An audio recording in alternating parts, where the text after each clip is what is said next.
good to see this bird, Harry. It really looks beautiful.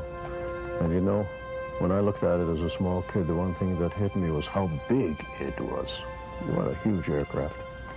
How long did you spend restoring this? How much time was it? Approximately 11 years. 11 years. Yeah, we started in the spring of '88. Uh-huh. And of course, it was so badly damaged and decayed that it took all that time to do it properly. You're about to hear the story of a magnificent flying boat. This ship, restored and on display at the New England Air Museum, is the sole survivor of 3 identical planes built by the Vought Sikorsky Aircraft Company during the early 1940s. It's an icon from the golden age of flying boats that spanned nearly 2 decades and ended just after World War II. You'll hear this story from the people who built and flew this remarkable ship. You'll also hear a story of dedication, about people who restored a deteriorating relic of those bygone times. People who cared deeply enough to bring the Queen of the Sky back to life.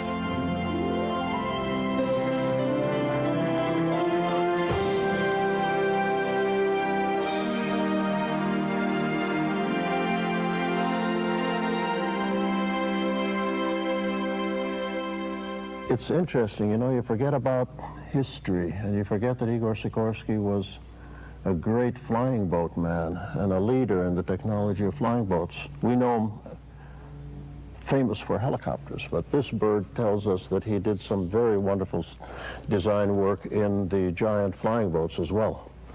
My father's interest in the flying boat actually historically went back all the way to Russia in 1912 and 1914. When, at the start of World War I, he delivered a series of small biplane fighters on floats to the Imperial Russian Navy, and at the same time put one of his giant 4-engined IM, Ilya Muromets, prototype aircraft on floats. Later, after the revolution, he immigrated to the United States. And shortly after he started his own business in 1923, 1924, he began to explore the possibilities of a 6 to 8 passenger, twin-engined amphibian. He wanted an aircraft at that time that could take off and land from the very few limited airports that were in existence at that time in the United States, but primarily also any city of any importance in the United States, interestingly, was on the seacoast, on a river, or on a lake, so that all of your major metropolitan centers could be made accessible by flying boat. Probably the kickoff point, the starting point, is the charismatic flight of a young American named Charles Lindbergh across the ocean in May of 1927. That flight triggered such enthusiasm and generated such interest in aviation that airlines began to spring up overnight. And interestingly, Igor Sikorsky almost intuitively had just built a machine called the S-38. Carried pilot, co-pilot, 8 passengers, some 200 pounds of mail, and was an amphibian capable of taking off from land or water as the pilot chose. The aircraft was an instant success. The first 10 machines were sold literally right off the assembly line, the majority of them going to a young, relatively unknown airline called Pan American Airways. It was the S-38 that created Sikorsky Aircraft, and it was the S-38, one could say, that helped expand Pan American Airways throughout the Caribbean and onto the mainland of South America. The success of the S-38 prompted Pan American to ask Sikorsky to build a larger seaplane that could carry 40 passengers in great comfort over distances of 500 miles. The S-40 emerged as a result of that request. 3 were built for Pan American. The first, christened American Clipper, flew its maiden voyage in November of 1931. It would be the first of a long line of Pan American clippers. The design proved so practical that the model served as a training plane through the end of World War II. Charles Lindbergh, who had been hired by Pan American Airways, and Igor Sikorsky flew the S-40 on her maiden voyage to explore routes throughout the Caribbean. During that flight, the two men, who had become close friends with a deep respect for one another, began to discuss a new aircraft capable of flying 2,500 miles non-stop at a cruising speed of 150 miles an hour, with passenger comfort comparable to a Pullman club car. From sketches on the backs of envelopes and menus by these two aviation pioneers, the S-42 emerged. She was a tribute to the advanced aviation technology of the day. Aluminum replaced the traditional wood and fabric construction. New variable pitch propellers and stronger, more fuel-efficient engines gave the ship superior flying characteristics. It's interesting that it was the very same day that that Sikorsky Aircraft and the rest of the aircraft manufacturers received a letter from the National Aeronautical Association, in effect pointing out that America had dropped back significantly in the number of world records for aircraft, that the then current leader was France with something like 16 world records, and would the American industry be capable of considering some effort in order to reestablish its position in the amount of world's records held. I remember clearly as a child standing there next to the lighthouse at Stratford Point, where the mouth of the Housatonic River, watching this S-42 as it came out of the mist along the coast, flew down, banked ever so slightly over the Stratford Lighthouse, and continued on to New York City. Some 6 to 7 hours later, when the aircraft landed, that very same day that they had received the letter, I remember that with a twinkle in his eye, Charles Lindbergh and Igor Sikorsky sat down and dictated a telegram in which he said that this morning we received your letter of such and such a date requesting us to explore the possibility of establishing a number of world's records. This evening, we are proud to say that, subject to confirmation, we have established something like 10 world's records for range and payload in one day. And according to our unofficial calculations, we have herewith moved the United States to #1 position as far as world's records are concerned. By the mid-30s, the name Sikorsky had become synonymous with flying boats in the United States, and Sikorsky and Pan American together had made an indelible mark on the aviation world. About that same time, the Navy asked the aviation industry to design a long-range flying boat that could serve as a patrol bomber capable of carrying large payloads. Several companies accepted the Navy's challenge, and ultimately, the Sikorsky design was accepted. It was designated by the Navy as the XPBS-1. The hull was based in large part on the experience Sikorsky had acquired with the S-42. The design featured all-metal construction and a single high-mounted, fully cantilevered wing. And although the original plan called for 4 700-horsepower engines, the Navy specified the newly developed Pratt & Whitney 1,050-horsepower twin-wasp radial engines. For its day, the XPBS-1 was heavily armed. There were machine guns mounted in the nose and on each side of the hull. It also had the first tail gun emplacement ever installed on an American aircraft. The overall performance, payload capability, and heavy armament impressed naval personnel and earned the ship the nickname Flying Dreadnought. With World War II looming over the horizon, the Navy put the prototype to work. Admiral Bull Halsey would use the Flying Dreadnought as his flying command post during the early days of the war. The XPBS-1 continued in service until June 1942, when it struck a log while landing and sank. During its life, the plane had logged a respectable 1,365 hours of flight time. Back in the late 1930s, the successful steamship company American Export Lines, attracted by the growing interest in air travel, had formed a subsidiary called American Export Airlines. They established air routes across the Atlantic and throughout the Caribbean. Now, American Export Airlines needed a long-range flying boat that could serve these routes with economy and comfort.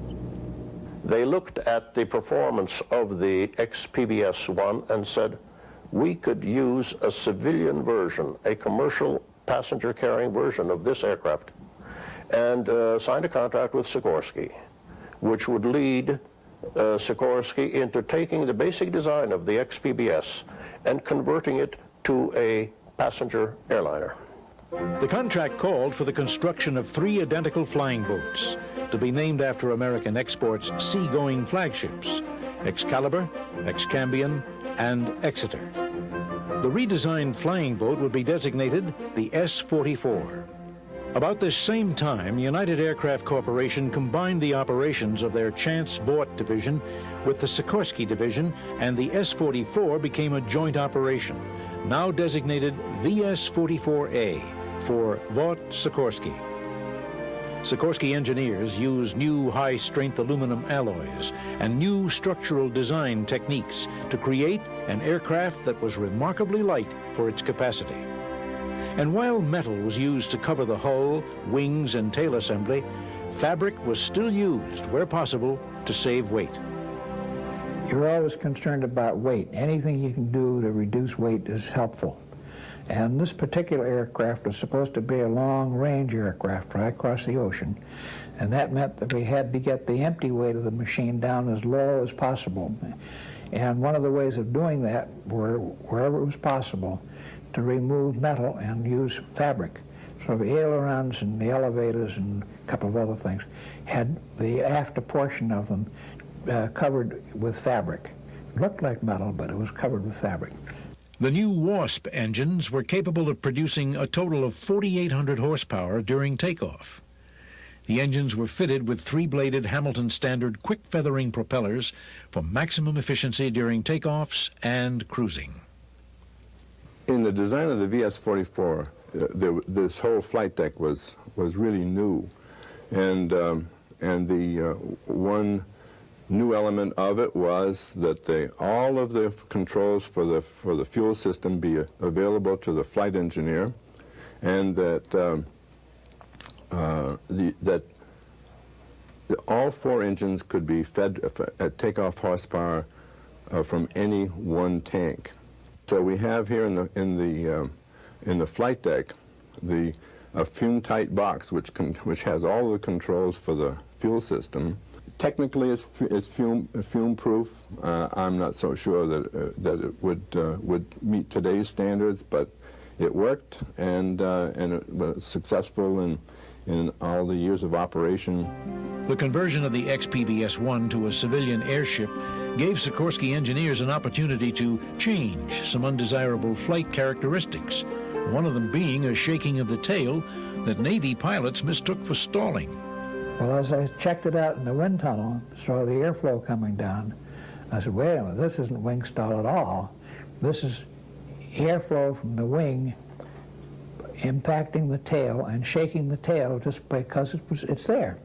I found that I could put a little V in the horizontal tail, about 10 degrees, and that would lift the tips of the tail up above the downwash from the wing.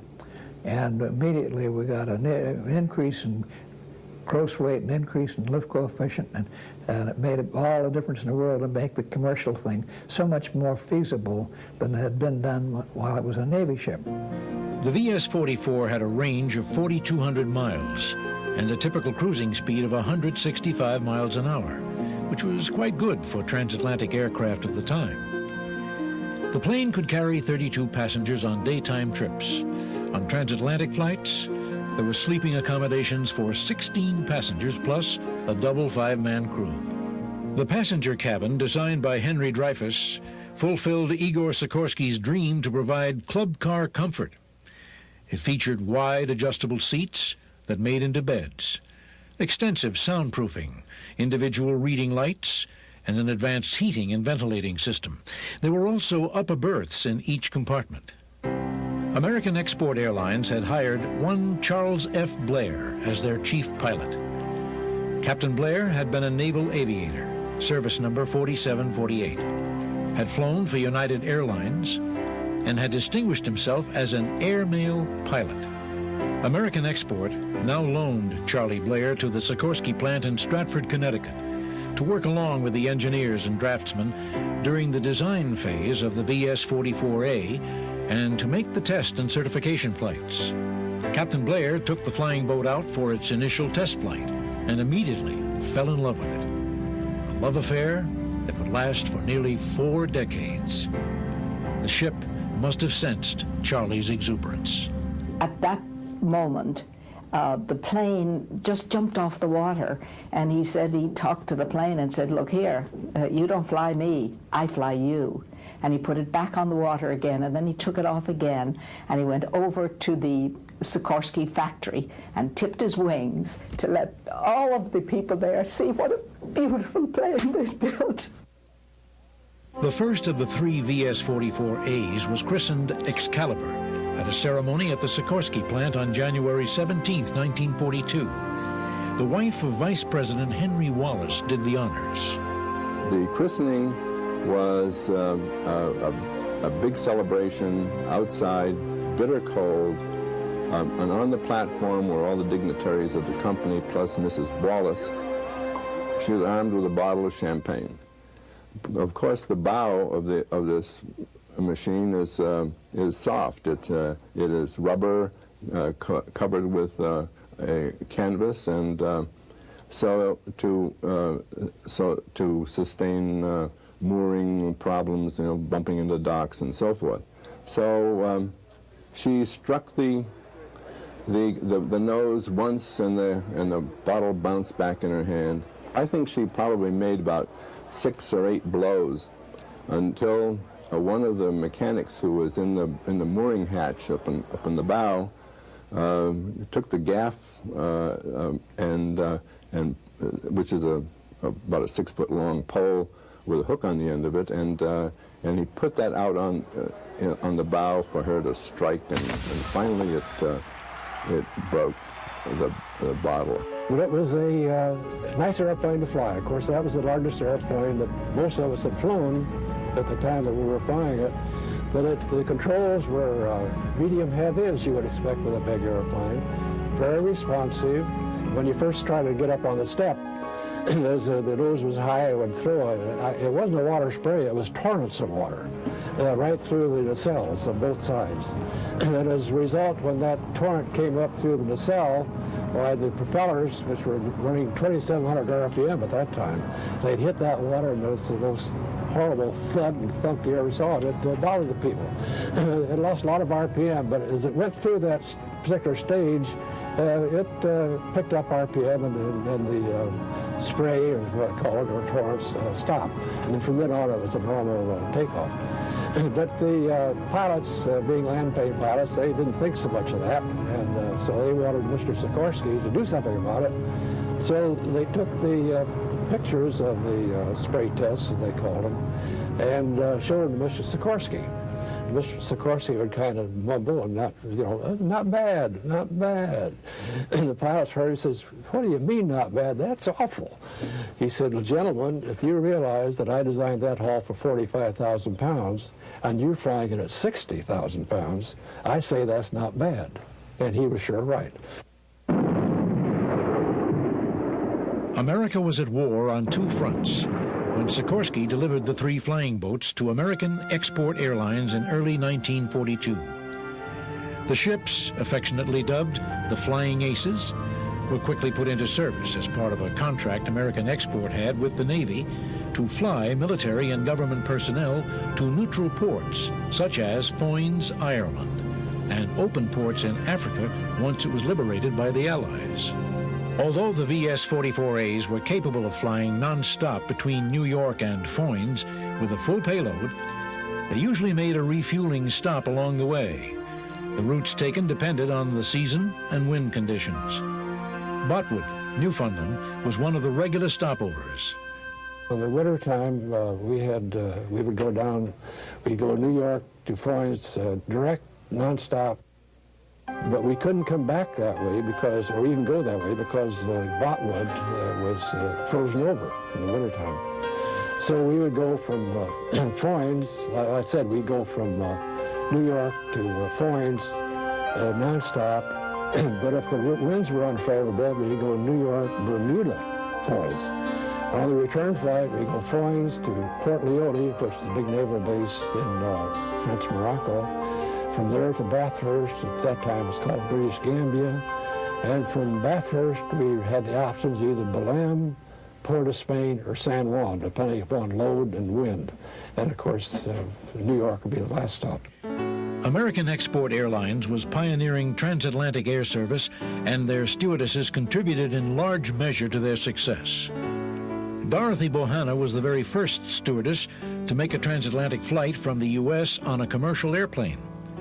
As required on such overseas flights, Dorothy was a registered nurse. Most people felt, and I did too when I first went with the company, that the reason they had nurses on board, required nurses, all the big airlines required them, and the reason they did that was because of their medical knowledge.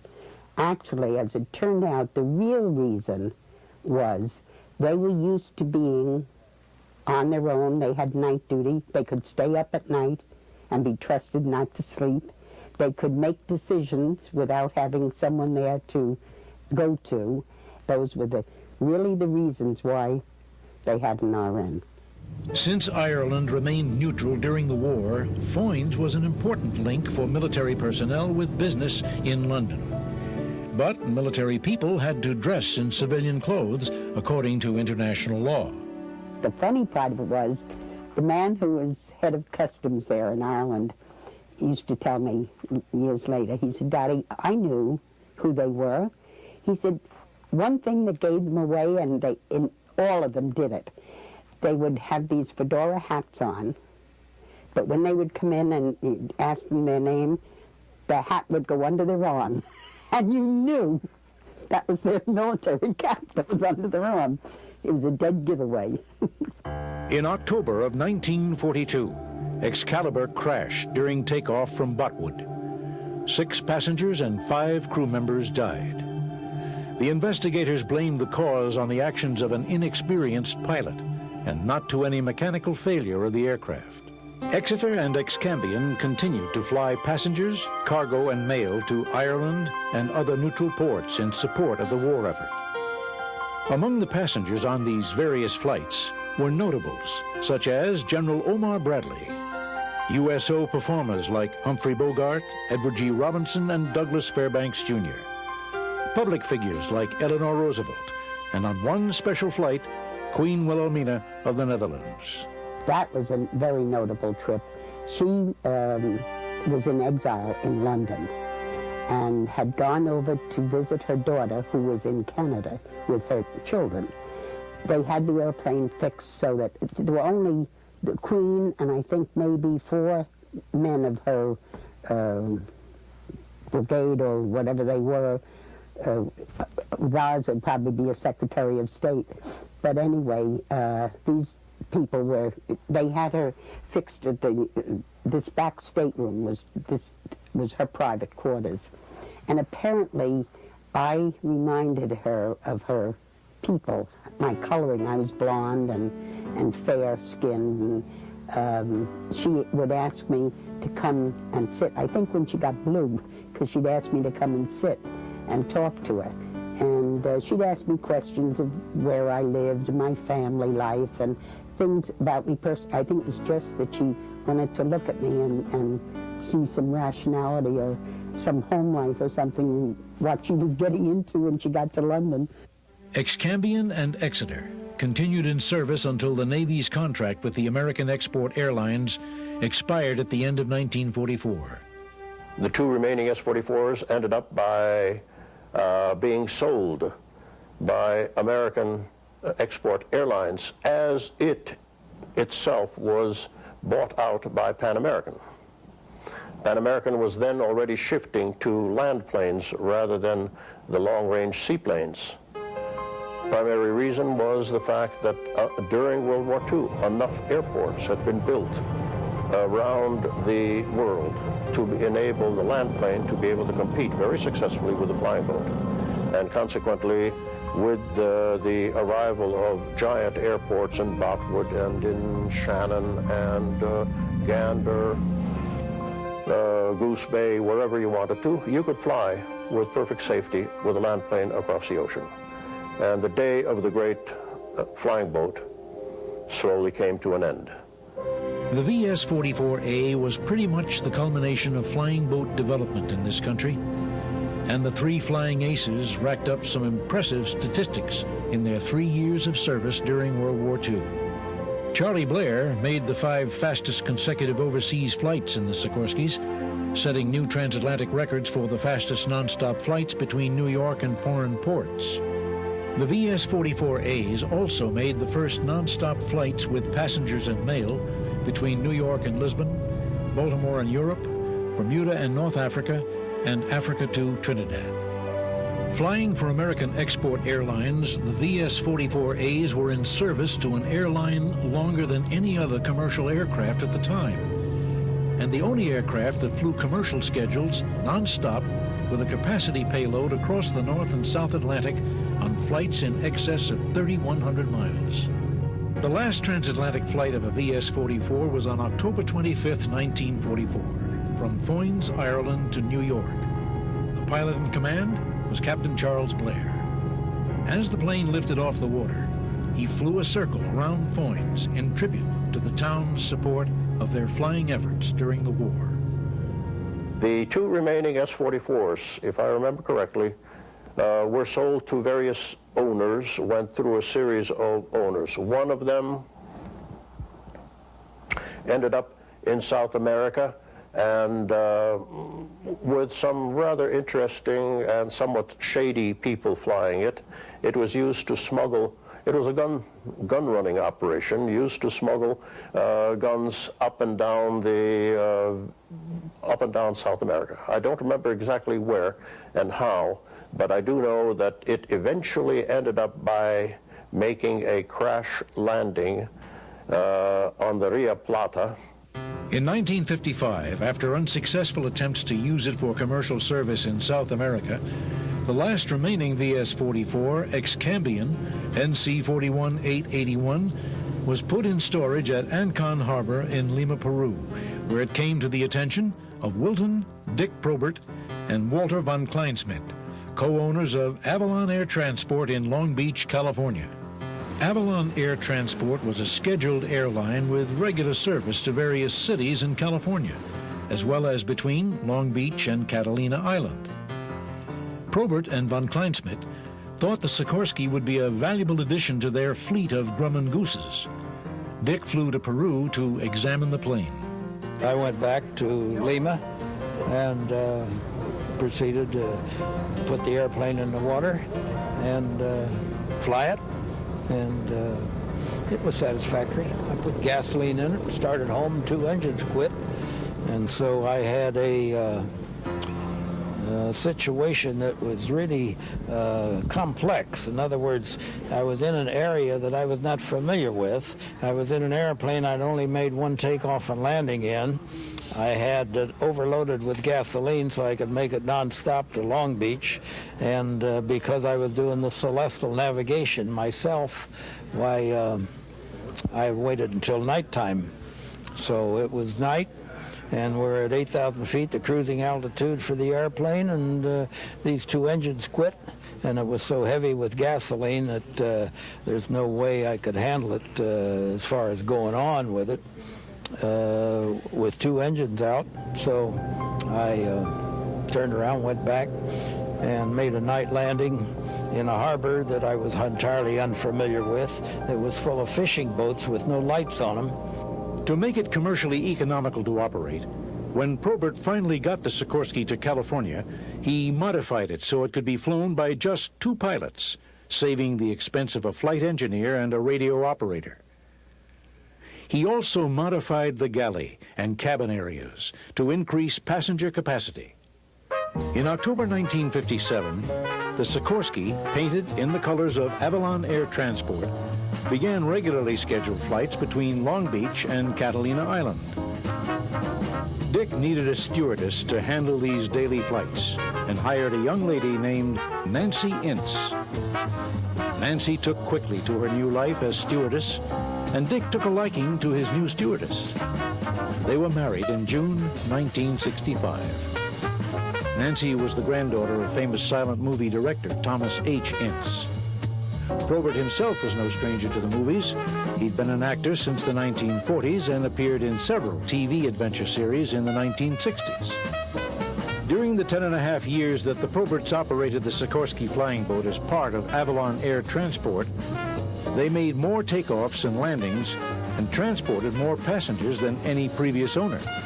But age eventually caught up with Dick Probert. After 10 years, I hit 65 years old, and there's a federal regulation that you cannot fly in scheduled airline operation past 60. And did I say I was 65? I was 60 in 1967.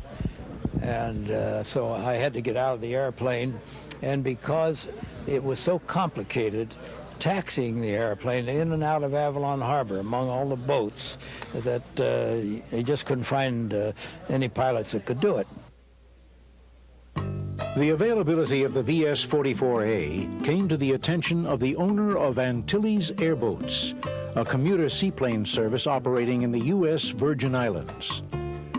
That owner turned out to be Charles F. Blair, the very same pilot who initially tested the big Sikorskys for American Export Airlines and subsequently commanded them on their transatlantic flights during World War II.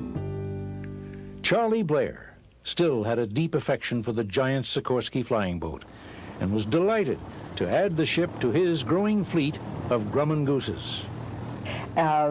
Antilles Airboats began in 1963. And the reason that it did begin was because Charlie at that time was spending his free time in St. Croix in the United States Virgin Islands. And it took almost a full day to get from there over to St. Thomas. And to get to the other islands was very, very difficult. In 1968, Charlie Blair married movie actress Maureen O'Hara. They had become close friends after meeting in the late 1940s when he flew her to her native Ireland. Maureen retired from the film world and became vice president of Antilles Airboats, taking an active part in running the airline along with Charlie and his son, Chris. She also published a magazine called The Virgin Islander and authored monthly articles covering everything from food to movies to family life in the islands. She often featured stories about the Sikorsky flying boat, Charlie's Queen. Charlie always referred to the S-44 as the Queen of the Sky. And it's something that a lot of people don't know, but many great pilots are teased by their wives and their children that their airplane that they love is their girlfriend. And the Sikorsky was his girlfriend. It wasn't Noah, it was his queen. It was the Queen of the Sky, and he always referred to her as his Queen of the Sky. And he referred to me as the Queen of the Earth. And he referred to himself as the King of the Sky. And he was. The aircraft had come back to its very sentimental pilot, Charlie Blair, and it flew in the Caribbean between all of the islands for a little, I think it was a little over a year. And coming through the cut in St. Thomas, they reduced the speed on the aircraft, and when they got through the cut, they tried to pick the speed up again, and it didn't happen. I don't know what the reason was. I'm not a mechanic. And the plane drifted and hit a rock, and it damaged one side of the aircraft. And so it was put up on its cradle on the St. Thomas ramp. And Charlie discovered that to sort of repair the aircraft and do other things that were needed to bring it back up to its #1 condition was a little too expensive for our Antilles airboats. So it sat on the ramp, and every day all the workers and everybody would say good morning to the Queen and hello and how are you, and they talked to the plane. It was wonderful. And some people suggested that why didn't Charlie turn it into a very high-class restaurant? But he really didn't want that. He didn't want to see food being cooked and served on his beautiful Queen of the Sky. So he started realizing that the plane had to find a final resting place. And since it was originally bought or designed for the Navy and wore the Navy's colors, he thought the best thing to do was to donate it to Pensacola, where he graduated as a naval aviator, to go into the Aviation Museum there. In September 1978, tragedy struck. An engine exploded on the Grumman Goose Charlie Blair was flying. The plane plummeted into the water and sank. Charlie, along with 3 of his 10 passengers, died in the crash. The accident ended a brilliant aviation career. Charlie Blair had set transatlantic records with the Sikorsky flying boats. He was the owner of a successful airline.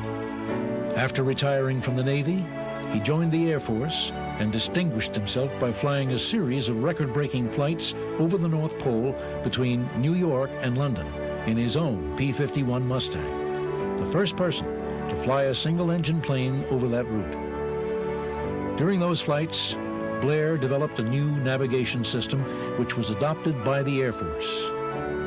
By opening the North Pole route to Europe, he helped shape America's defense strategies during the Cold War years. Blair went on to receive the Distinguished Flying Cross and eventually rose to the rank of Brigadier General. Maureen was elected by the stockholders to take charge of Antilles airboats after Charlie's fatal accident. She successfully operated the airline for several years, but eventually Maureen sold the company and returned to her acting career. Meanwhile, even though the Navy had accepted Charles Blair's donation of the VS-44, nothing was being done to restore her.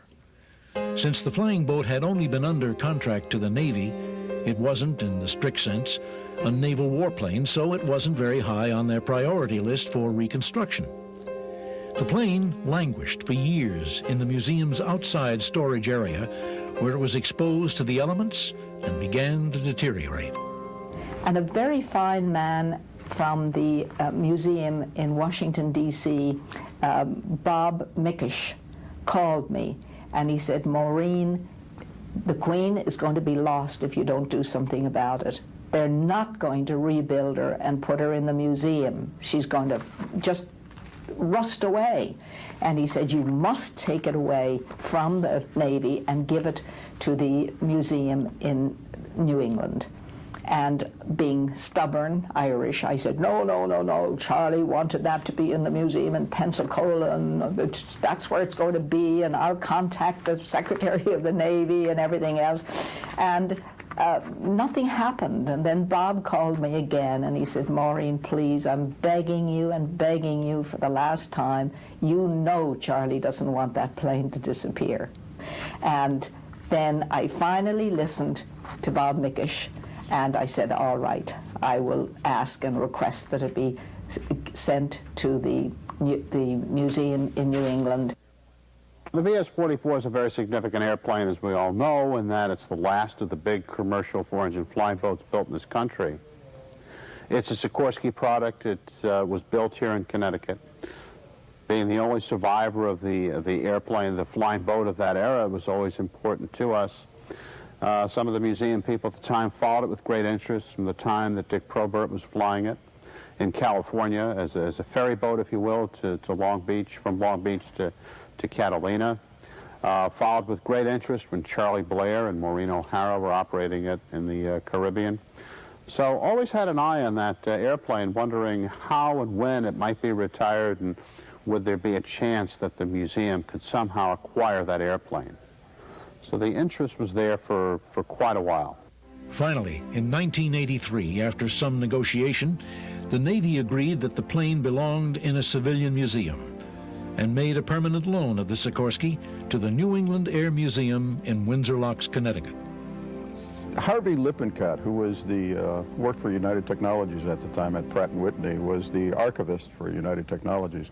And Harvey had some friends at Sikorsky, and Harvey contacted us and said, would Sikorsky be interested in restoring the flying boat for, at that time, it was the Bradley Air Museum, which is currently the New England Air Museum. While Tony Ravino formed a committee to consider restoring the VS-44A, the plane was barged from Pensacola to the Sikorsky plant at Bridgeport, Connecticut, to await the committee's findings. It was really a very exciting conversation with Tony and his group, because they came in and said it would be a relatively simple task. It wouldn't cost any money or very little. And if I really wanted to get it done, all I had to do was say, go do it. And I said, go do it. And off Tony went with his group. Tony Ravino's committee was able to assemble a team of over 120 volunteers, many who had worked on the original Flying Aces in the 1940s. But what was needed was a team leader who could get the job done. The name of Harry Haliva came up. Harry retired from Sikorsky back in 1977, okay? He was a field rep for Sikorsky, and his particular assignment at the time he retired was a field rep supporting the executive mission down in Quantico, which flies the President of the United States. So when Harry retired, his wife was trying to keep him busy with the honey do this and honey do that kind of stuff. And so when the restoration team got together, we started putting down a list of all of the people that we knew that were available, that had the skills, and more than just the skill. You know, it takes a certain type of individual who is going to lead a group of volunteers. You lead by example. And so when we made this list, it was quite simple when we came to Harry's name that he should be our choice. Got a call from Sikorsky asking if I'd be interested in the restoration of Excambian. Well, I talked to my wife about it. She said, look, why not? You're doing things for everybody else. Why not do something you like? So I made an appearance when they asked me to, and we talked it over, and I agreed to take it. Sikorsky set up a temporary building for the team to use, provided tools and blueprints, and access to facilities within the factory as well as other resources. And so the team began to restore the Sikorsky flying boat. Almost at once, all the earlier estimates of time and cost evaporated as the team discovered far more internal damage than anyone could have imagined. Years of neglect and exposure to the weather had left their mark on the exterior. But far worse, seawater had entered the hull over the years and heavily corroded the main spar and bulkheads. Much of the outer skin had to be completely removed so that badly damaged internal members could be replaced or patched. Work that was much more difficult and complex than building the original plane from scratch. The team faced other challenges. Many components on the aircraft were just no longer available on the market. The volunteers put their creativity and Yankee ingenuity to work. A metal vegetable bin from an old refrigerator became the galley sink. Parts from an old drinking fountain served as lavatory faucets. Well, parts, they weren't available. And also fixtures to manufacture these parts weren't available. We had to make our own. Radio gear came from one of our volunteers, Vic Politti. Those that we couldn't get, Vic had photos of. And we had the cases made by our people, and then they were finished off by Vic himself and looked like the original. Bob Cowell, who was a historian then, nailed me in, because there was no cockpit. And I said, being a radio ham, I said, who's going to do the radio gear on that? And his eyes lit up, and he said, let me show you some pictures. And I said, my God, I got half of that stuff in my basement. So he said, would you like to undertake it? You know, he said, Bob Howie, who was the flight deck guy at that time, he said, talk to Bob Howie. So I talked to Bob Howie, and I got nailed. And I loved every minute of it. It's just great. I think you had a fellow by the name of Joe Lusardo here recently.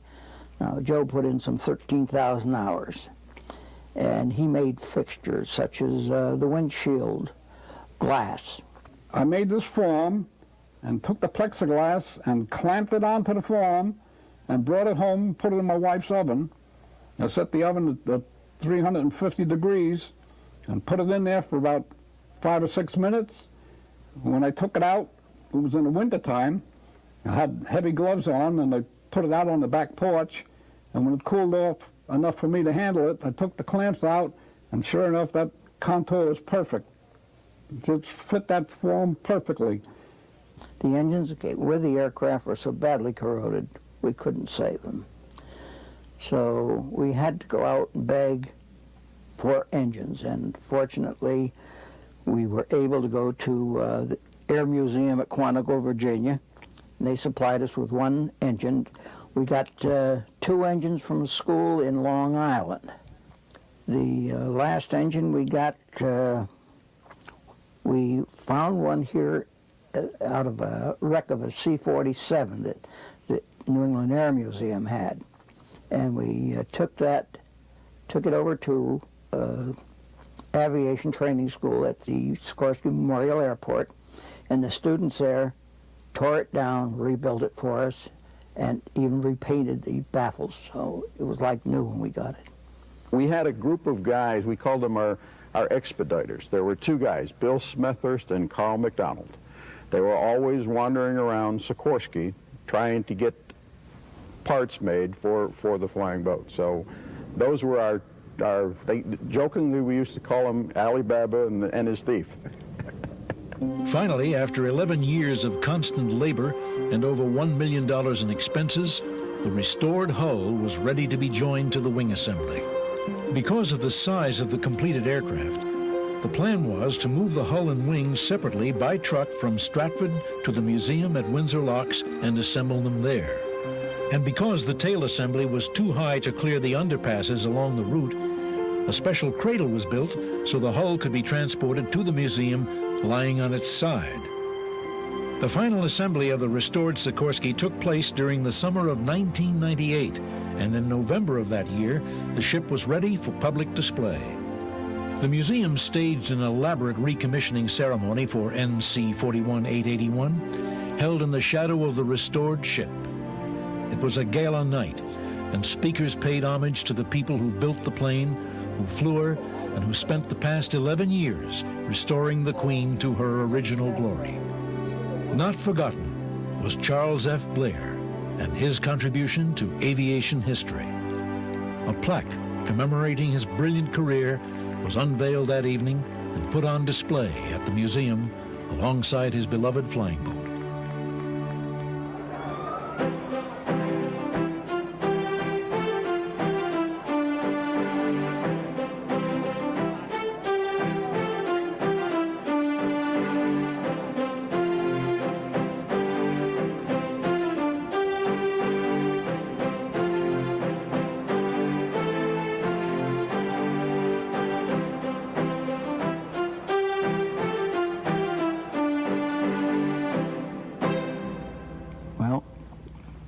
Put a lot of time and effort into this, and sometimes I wonder what your dad might think of the... I'll tell you, Harry, seriously. He'd be very happy, he'd be very proud. It's, in a way, a monument. Don't forget that not many people remember that Igor Sikorsky was a world leader in the flying boat business before he got into helicopters. And you know, it is a kind of an interesting product of Connecticut. The aircraft was designed and built here. The engines are Pratt & Whitney. Propellers were Hamilton.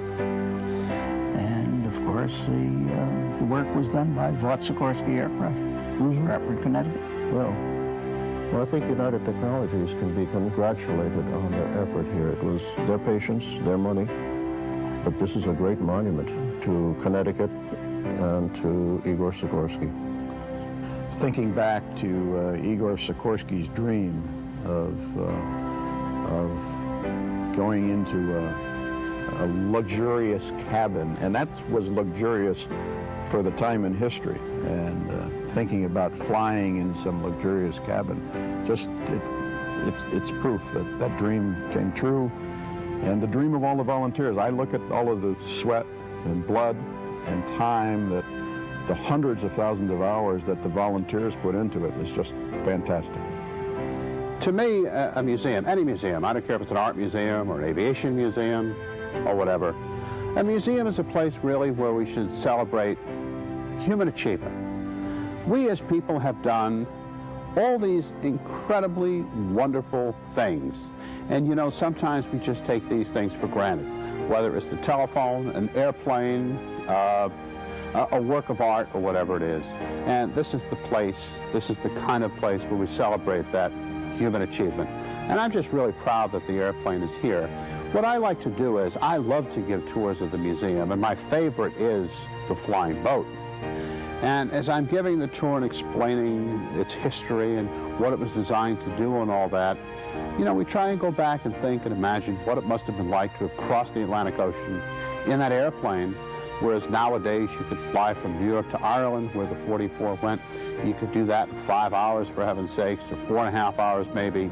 That in this airplane you'd be flying under 10,000 feet and droning on and on through the night over the cold, stormy, dark waters of the North Atlantic.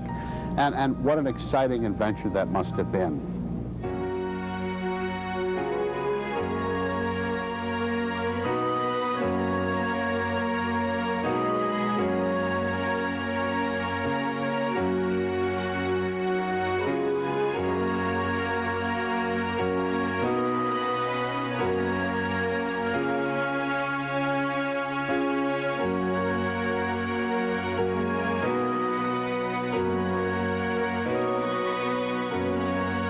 The big flying boats are all but gone from our skies and waters. But thanks to a group of dedicated volunteers and a generous corporation, together they've brought this majestic example of the great ships back to life. And even if the Queen can't return to the sky, she'll reign for posterity on her royal earthly throne. Well, she's a queen. A queen is a queen, and she'll never be anything else but Charlie's queen.